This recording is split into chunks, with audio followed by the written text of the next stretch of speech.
अवधूत चिंतन श्री गुरुदेव दत्त श्री स्वामी समर्थ माझ्या चॅनलमध्ये तुमचं सगळ्यांचं मनापासून खूप खूप स्वागत आभार.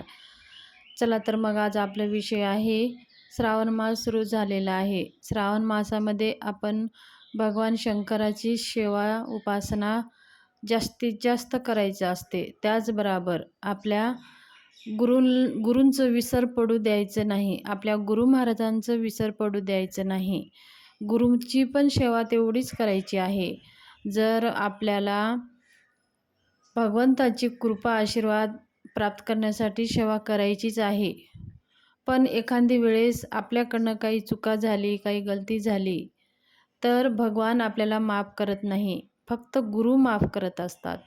ज्या चुका असतात, आपण असं नाही का आपण परफेक्ट असतो, काही आपल्याला कडून चुका वगैरे झाले तर त्याचं दोष आपल्याला लागतं आणि ते दोष लागले की आपल्याला संकटे येतात.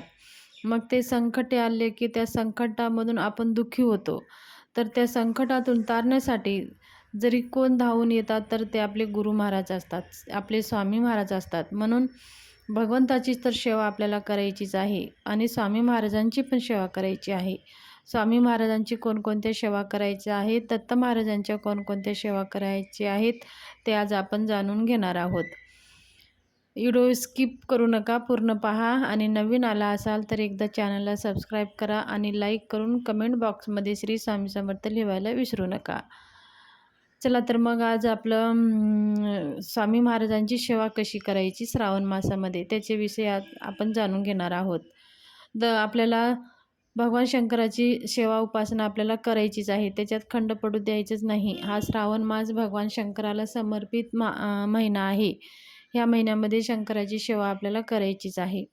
पण त्याचबरोबर आपल्याला भगवान श्री स्वामी समर्थ महाराज हे आपले गुरु आहेत. आपल्याला संकटात आल्यावर आपण कुठं जातो, स्वामी महाराजांच्या कुशीत जातोय, त्यांच्या चरणाजवळ जातोय आणि आपलं घरानं सांगतोय आणि स्वामी महाराज आपलं सगळं घरानं ऐकून घेतात आणि अलगद त्या दुःखातून आपल्याला बाहेर काढतात, त्या संकटातून आपल्याला बाहेर काढतात. म्हणून आपल्या स्वामी महाराजांचं विसर आपल्याला पडू द्यायचं नाही. श्रावण मासामध्ये श्री स्वामी समर्थ महाराजांची सेवा म्हणजे आपल्याला 11 पारायण, श्री स्वामी समर्थ सारामृतांचे संकल्पयुक्त 11 पारायण करू शकता, 21 पारायण करू शकता किंवा तुम्ही महिनाभर स्वामी समर्थ महाराजांची महिनाभर सेवा तुम्ही करू शकता, पारायण करू शकता. त्याचबरोबर 11 माळी जप करायचा आहे, 11 वेळी तारक मंत्राचा जप करायचा आहे. त्याचबरोबर आपल्याला दत्त महाराजांची पण काही सेवा आपल्याला करायची आहे. दत्त महाराजांची सेवा करायसाठी आपल्याला गुरुचरित्राचं पारायण करायचं आहे.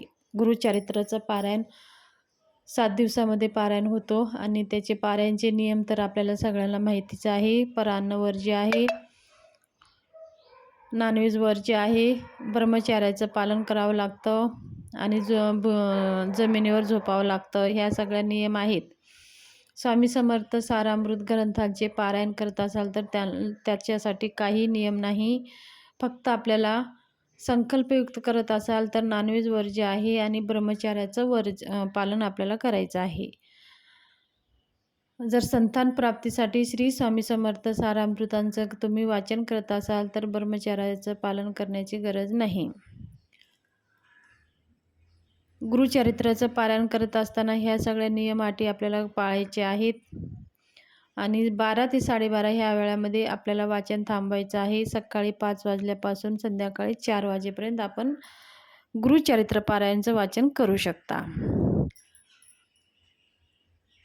आणि त्याचबरोबर श्री स्वामी समर्थ सारामृतांचं पारायण करते वेळेस आपल्याला काही मनोकामना आहेत, आपलं काही कार्य पूर्ण होत नाही, आपल्या मनासारखं काही घडत नसेल तर तुम्ही श्री स्वामी समर्थ सारामृतांचे 21 किंवा 11 पारायण तुम्ही करून पहा. बघा, ह्या महिन्यामध्येच तुम्हाला श्रावण मास संपेपर्यंतच तुम्हाला चांगली अशी काहीतरी गोष्टी तुम्हाला मनासारखं घडेल, मनासारखं होईल आणि आपल्या घरामध्ये श्री स्वामी समर्थ महाराजांची सेवा केल्यावर आपल्या घरामध्ये कशाचीही कमी पडत नाही, आपले कोणतेही संकट राहत नाही. महाराज आपल्याला प्रत्येक संकटामधून तारतात असे कोणते देवता असतील की आपल्याला नवस न बोलता, आपण काही नवस न करता लवकर प्रसन्न होणारे कोणते देव आहेत, कोणते गुरु आहेत, तर ते आहेत श्री स्वामी समर्थ महाराज. ह्या अम, कलियुगामध्ये त्यांनी सगळ्या ह्या दुःखी लोकांचं सुखी करण्याचं कार्य त्यांच्याकडे आहे. ह्या सृष्टीचे चालक, मालक आणि पालक तेच आहेत. तेच रचयिता आहेत. ते दुःख देणारे आहेत. जे दुष्ट लोक आहेत, ते त्यांना दंड देणारे कार्यसुद्धा स्वामी महाराज करतात. आणि जे सत्कर्म करणारे आहेत, ते धार्मिक आहेत. ते स्वामी महाराजांना शरण आलेले आहेत. त्यांच्या जीवनामध्ये दुःख आलेलं सगळं तारण्यासाठी स्वामी महाराज आपल्याला कुठंही कमी पडू देत नाही. स्वामी महाराज आपल्याला कधीही एकटं पडू देत नाही. म्हणून सदैव जरी आपण श्री स्वामी महाराजांची सेवा केली, तर सदैव स्वामी महाराज आपल्यासमोर असतात, आपल्यासोबत असतात. त्यांचं वाक्यच आहे, बा भिवू नकोस, मी तुझ्या पाठीशी आहे. हे सगळ्यांसाठी आहे. पण जे कुणी स्वामी महाराजांच्या शरणी गेलेलं आहे, त्यांच्यासाठी हे शब्द तेवढंच उपयोगाचं आहे आणि तेवढंच सत्य आहे. स्वामी महाराजांच्या शरण आपण गेलो, स्वामी महाराजांची सेवा आपण केली, श्री स्वामी समर्थ ह्या मंत्राचा अखंड जप केला, तर आपल्याला भियायची काही गरज नाही. आणि स्वामी महाराज आपल्या पाठीशी आहे, हा शब्द तेवढाच सत्य आहे. म्हणून आपण जर श्री स्वामी समर्थ महाराजांची सेवा आतापर्यंत केली नसाल, तर स्वामी महाराजांची सेवा करायला सुरू करा. 11 माळी जप, श्री स्वामी समर्थ सारामृतांची ग्रंथाचे पारायण, दररोज 3 अध्याय, एवढं जरी तुम्ही दररोज केला, तर स्वामी महाराज तुमचे प्रश्न हळूहळू सोडवतात आणि मार्गी लावतात. कोणत्याही प्रश्नामध्ये आपलं अडथळा येत नाही. स्वामी महाराजांच्या कृपा आशीर्वादाने आपलं सगळं कार्य आपल्या मनासारखं घडतं. तुमच्या जीवनामध्ये कोणतीही समस्या असू द्या, व्यापार वृद्धी असू द्या, नोकरीत प्रमोशन असू द्या, मुलाबाळांच्या शिक्षणामध्ये अडथळे असू द्या, तुम्हाला काही प्रश्न विचारायचे असतील, काही प्रश्न करायचे आहे, तुमचे प्रश्न सुटत नसतील, तर तुम्ही जिथं राहता तिथं दिंडोरी परिणित केंद्र कुठं आहे तिथं पहा. तुम्हाला विनामूल्य मार्गदर्शन केलं जातं. आणि तुमच्या समस्यावर काही तुम्हाला प्रश्न तुम्ही कराल, तर त्यांचे प्रश्न सोडवण्यासाठी काही तुम्हाला उपाययोजना सांगतात, काही सेवा सांगितली जातात. जर तुमचं जवळपास दिंडोरी परिणित केंद्र नसेल, तर तुमची कोणतीही समस्या असू द्या, समस्यामध्ये हाल करण्यासाठी तुम्ही अखंड नाम श्री स्वामी समर्थ महाराजांचं जप करायला सुरू करा. आणि श्री स्वामी समर्थ ग्रंथाचं पारायण करायला सुरू करा. बघा तुमच्या जीवनामध्ये किती बदल होईल. त्याचबरोबर तुम्हाला मेहनत पण करायची आहे. तुमच्या समस्याला हल करण्यासाठी तुम्हाला कोशिश पण करत राहायचं आहे आणि स्वामी महाराजांची सेवा पण करायची आहे. फक्त सेवा करून चालतं का? तर नाही. सेवा पण करायचं आहे, कर्म पण करायचं आहे.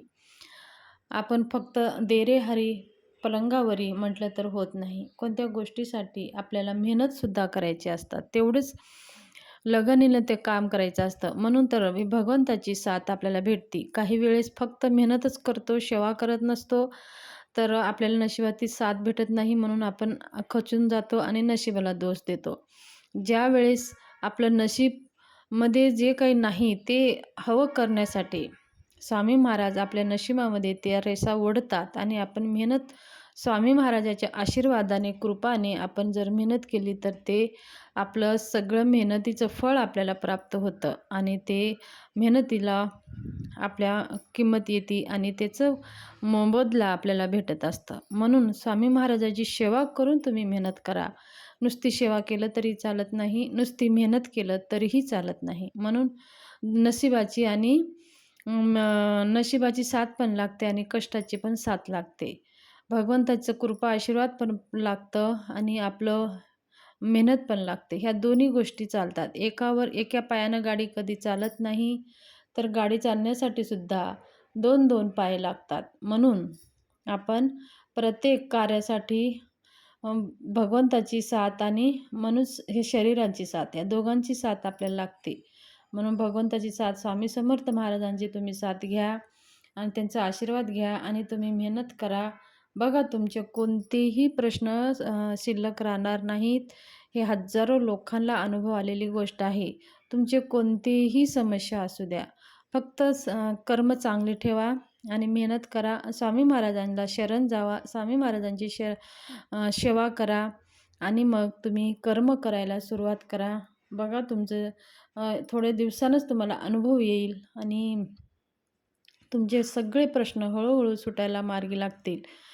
त्याचबरोबर श्री स्वामी समर्थ 11 माळी जप, 3 अध्याय हे नित्यसेवा आहे.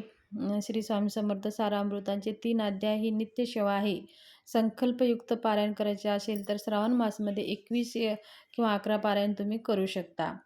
तर ही छोटीशी माहिती तुमच्याशी शेअर करायची होती. माहिती जर आवडली असेल तर माझ्या चॅनलला शेअर करा, सबस्क्राईब करा, लाईक करा आणि कमेंट बॉक्समध्ये श्री स्वामी समर्थ लिहायला विसरू नका. धन्यवाद. तुमचा शुभ दिवस जावो.